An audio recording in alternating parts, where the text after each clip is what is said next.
Nous sommes réunis aujourd'hui effectivement pour la mise en service du pont de Cambérène, qui est le 6e autopont qu'on inaugure sur Dakar, après Keur-Gorgui, Saint-Lazare, Yoff, Le Bas-de-Fal, Keur-Massar, donc maintenant l'autopont de Cambérène. C'est une grande fierté de pouvoir livrer cet ouvrage qui, on l'espère, va pouvoir soulager les populations et aider à la fluidification du réseau et du trafic pour Dakar et la région de Dakar. Ce projet vient ensuite, cette inauguration vient à la suite de l'inauguration du pont de Marsassoum aussi, en Casamance, qui a été faite par son Excellence Monsieur le Président cette semaine. Et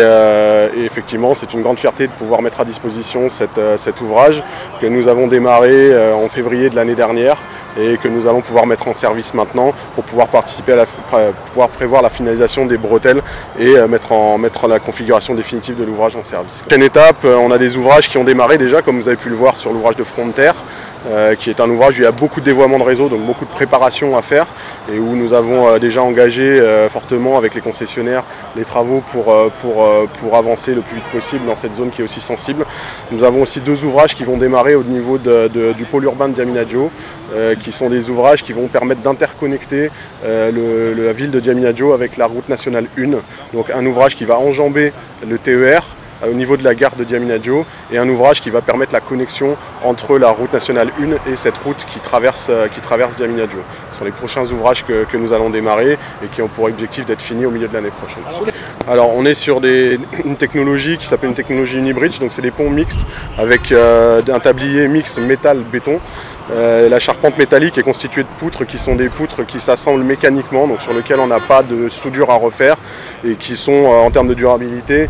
beaucoup plus pérennes parce que justement l'entretien est beaucoup plus allégé. En parallèle de ça, on a travaillé aussi à un transfert technologique de nos équipes sur toute la partie préfabrication béton, puisqu'en effet toutes les préfabrications qui sont faites dans une usine qu'on a montée à Diamniadio, où nous avons des collaborateurs sénégalais qui effectuent toute cette préfabrication et qui permet d'anticiper toutes ces tâches pour pouvoir avoir une durée d'impact sur le terrain qui est la plus courte possible. Donc c'est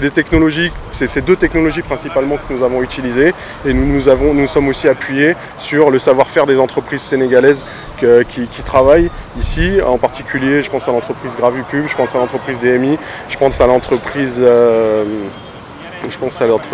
Global qui nous aide sur les tâches comme l'éclairage public, comme l'habillage, comme les garde-corps, où on essaye vraiment de travailler conjointement avec le tissu socio-économique et les acteurs sénégalais. Donc c'est une durée de vie de 100 ans avec un entretien qui doit se faire bien entendu, puisque de toute façon il y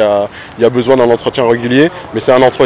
entretien qui est vraiment allégé par rapport à ce qu'on peut avoir sur d'autres types d'ouvrages. En termes de caractéristiques techniques de l'ouvrage, on est sur un ouvrage 2 fois 2 voies, donc 2 voies d'un côté, 2 fois de l'autre. La longueur de brèche de l'ouvrage fait 200 mètres linéaires et ensuite il y a 2 rampes qui font à peu près 100 mètres de chaque côté qui viennent raccorder sur la route existante.